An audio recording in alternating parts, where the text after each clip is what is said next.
Pancasila. Apa itu Pancasila? Sebuah dongeng, karangan, puisi, atau cerita non-fiksi? Bukan. Pancasila konon katanya sebagai alat pemersatu bangsa, mempersatukan berbagai kalangan, berbeda agama, sosial, budaya, dan juga berbeda pendapat. Itu semua adalah hak yang sama untuk bangsa kita, bukan? Beda agama, beda bahasa, beda warna kulit, beda generasi, beda apalagi. Kita satu dalam jiwa Indonesia dan semangat Pancasila tentunya. Kelima sila itu sudah kokoh didirikan oleh para pendiri bangsa sebagai dasar negara bangsa kita. Kemajemukan dilambangkan oleh Bhinneka Tunggal Ika.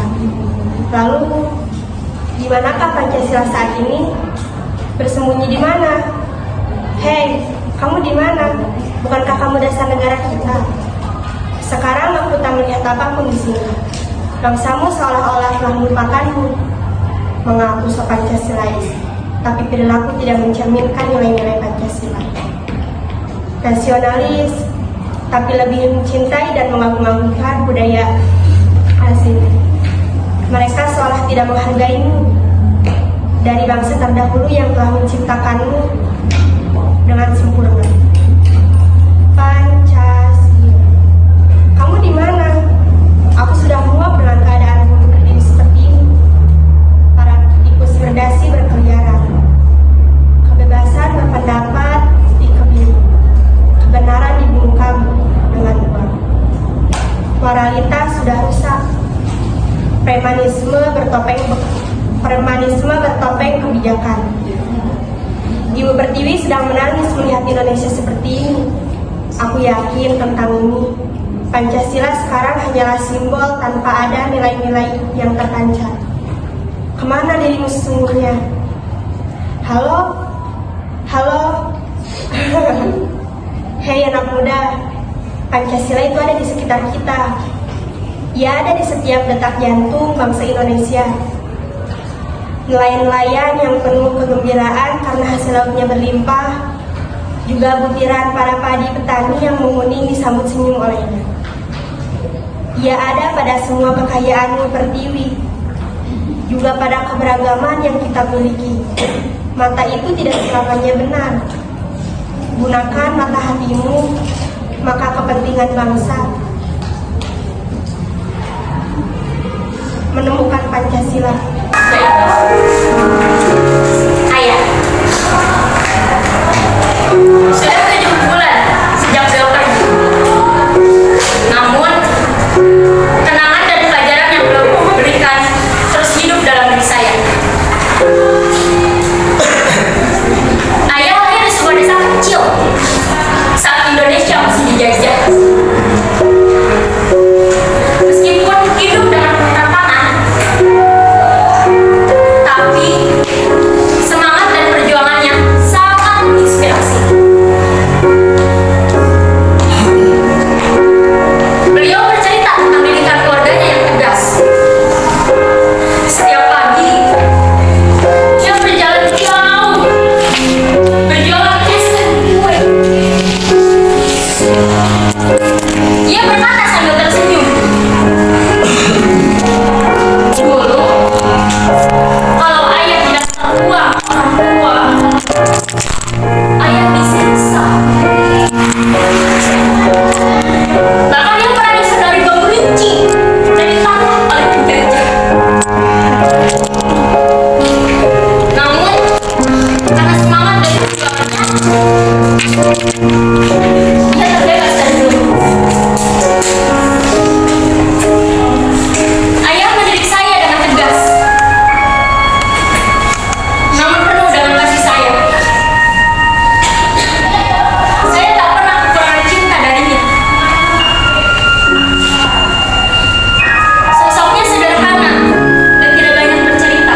merasa diawasi? Tidak, bukan oleh seseorang di ruangan ini, tapi oleh sistem. Itu mudahnya. Tanpa berpikir dua kali, apa yang akan terjadi jika semua itu disalahgunakan? Jika privasi kita sepenuhnya tersisa dari diri kita, dunia ini semakin tanpa batas, semakin sempit untuk privasi kita. Dari monolog topikal yang saya paparkan tadi, saya akan memberikan contoh kasus nyata dari Korea Selatan, yaitu kasusnya Monteil NCT yang dikeluarkan oleh SM Entertainment dikarenakan dia memasang kamera CCTV, terus memasang kamera CCTV, ngehack HP-nya, terus kejadian itu sudah kurang lebih hampir 6 tahun dan ternyata baru diungkapkan oleh korban waktu bulan Juni 2024 kemarin. Setelah kejadian itu, Monteil dikeluarkan. IG Monteil sekarang dipakai oleh SM Entertainment dikarenakan dia memasang kamera CCTV, terus memasang kamera CCTV, ngehack HP-nya, terus kejadian itu sudah kurang lebih hampir 6 tahun dan ternyata baru diungkapkan oleh korban waktu bulan Juni 2024 kemarin. Setelah kejadian itu, Monteil dikeluarkan. IG Monteil sekarang dipakai besi dikarenakan malu dihujat. Udah. Ya.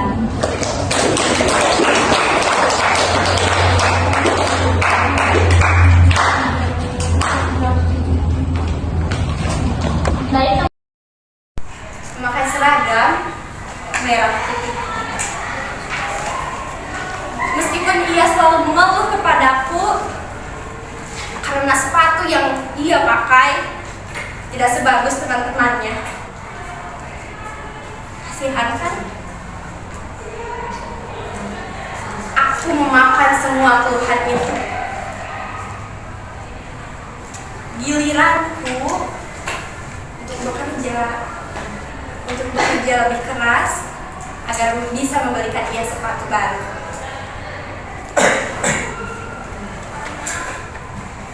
Manusia yang kedua, dia duduk di SMP, memakai seragam putih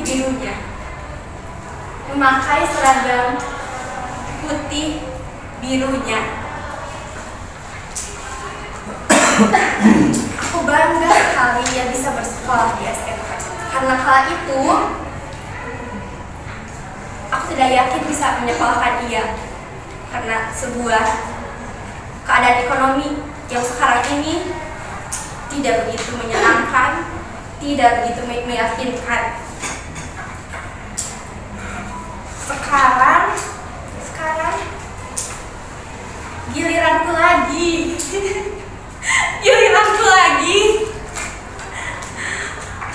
untuk bisa bekerja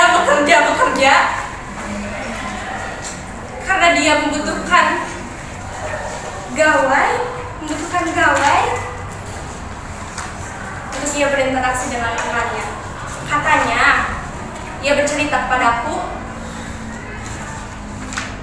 kalau ia diasingkan oleh temannya karena katanya tidak selevel dengan mereka, tidak sejajar dengan mereka karena tidak mempunyai kawan.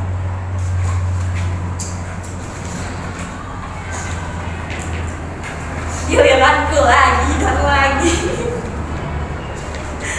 Bekerja, bekerja, dan bekerja. Bagaimana bisa mengumpulkan uang untuk sebuah ponsel?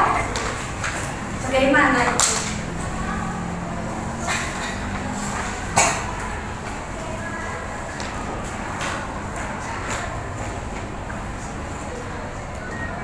Teman-teman bisa lihat, ponsel aku pun terlihat mengkhawatirkan. Lihat. Tapi tidak apa-apa. Mereka berdua mempunyai harapan yang besar terhadapku. Sangat besar. Nanti kalau aku tiba di rumah, mereka akan menyebutku secara antusias. Kakak, kakak, katanya. Tahu apakah yang mereka tanyakan kepadaku? Apa saya tahu? Makanan. Untuk makan. Untuk hidup. Aku tidak semestinya lupa kalau aku harus memberikan makanan kepada mereka. Pada itu, kerja lagi. Lihatlah orang-orang yang duduk itu. Lihatlah orang-orang yang duduk itu. Bukankah itu adalah sebuah mimpiku?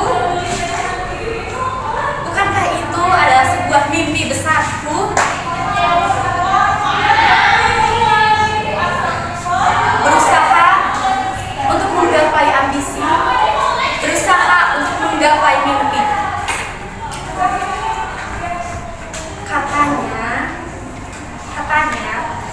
Kata ayahku dulu bahwa aku akan sukses. Bukankah dulu itu adalah sekarang? Lihat buktinya. Makanku susah sekali. Dari sore aku belum makan.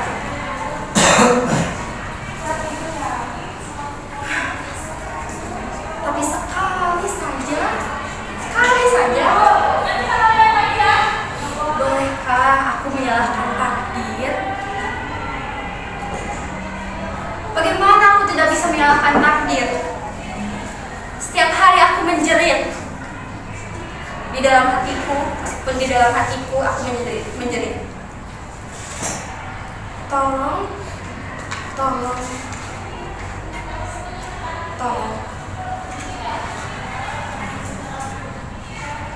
Adakah yang bisa mengembalikan ayah dan ibu di hidupku? Adakah yang bisa mengembalikan? Adakah yang bisa menghadirkan mereka berdua kembali? Tapi kasihanilah aku.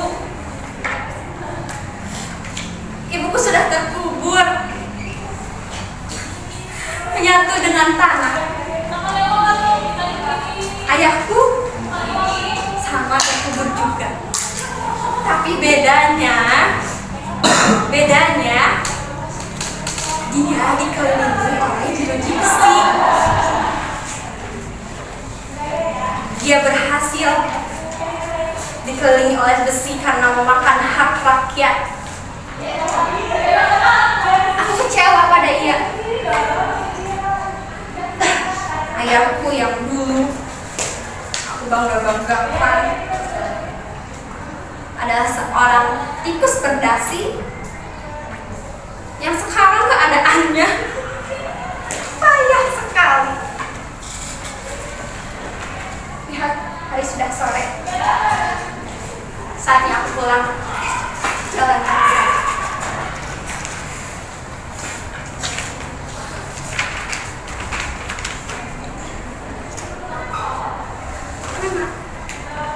Mana cerminku?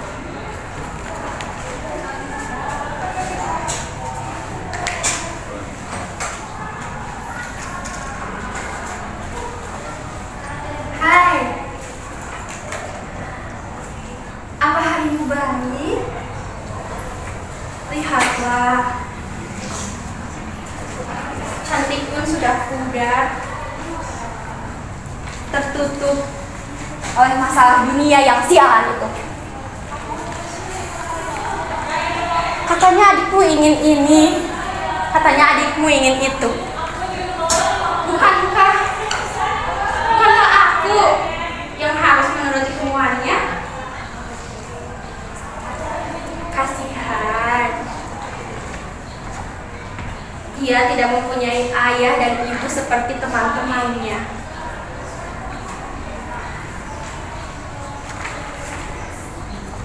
Tapi, sudahkah kamu memikirkan diri sendiri? Apakah makanmu cukup? Apakah tidurmu cukup? Apakah kemauanmu tercukupi? Atau bahkan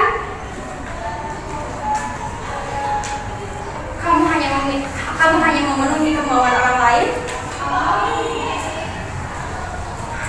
Di 19 tahun ini hidupmu berat sekali ya. Haruskah kamu berterima kasih? Tapi untuk sekedar mengucapkan terima kasih pun rasanya tidak pantas. Rasanya semuanya kurang sekali. Lihatlah adikmu yang serba kekurangan itu.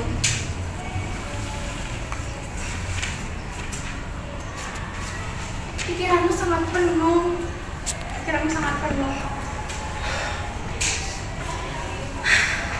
Bernapas pun berat sekali.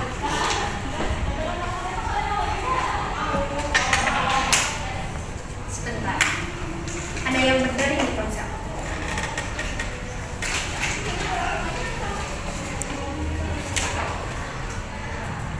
Lihat, 3 Oktober 2024. Sekarang hari ulang tahunku.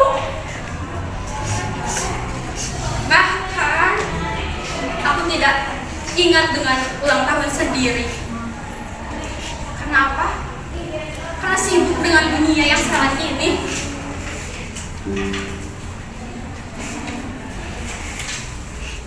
Apa hadiahku ya? Mana mesin waktu? Mesin waktu? Oh ini. Hai, bolehkah sekali saja, hanya sekali saja, aku beralih ke masa itu, masa di mana di sisiku ada ayah dan ibu. Bolehkah?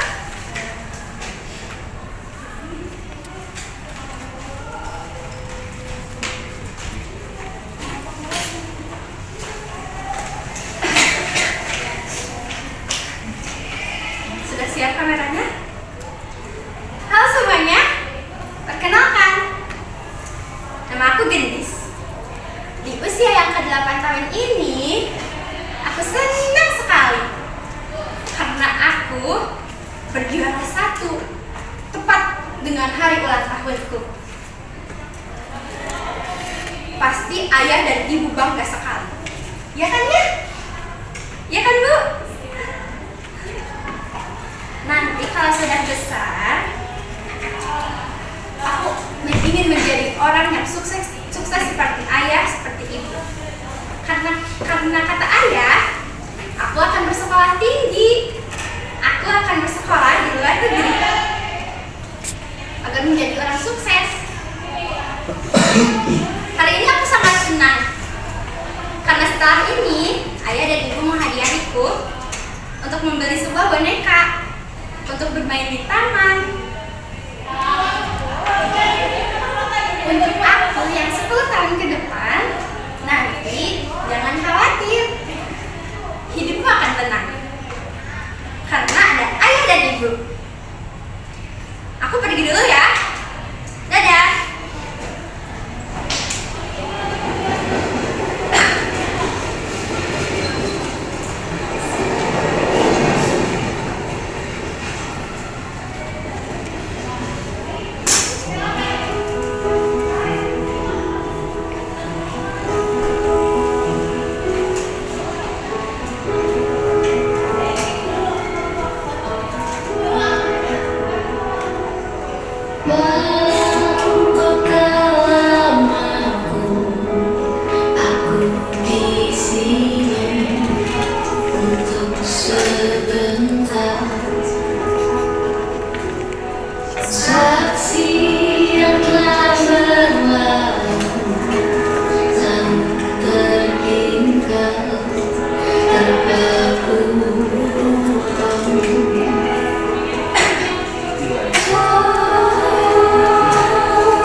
Semuanya berpergian berlaluan tak karuan. Sebentar berlalu sebentar, kau untuk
percaya waktu telah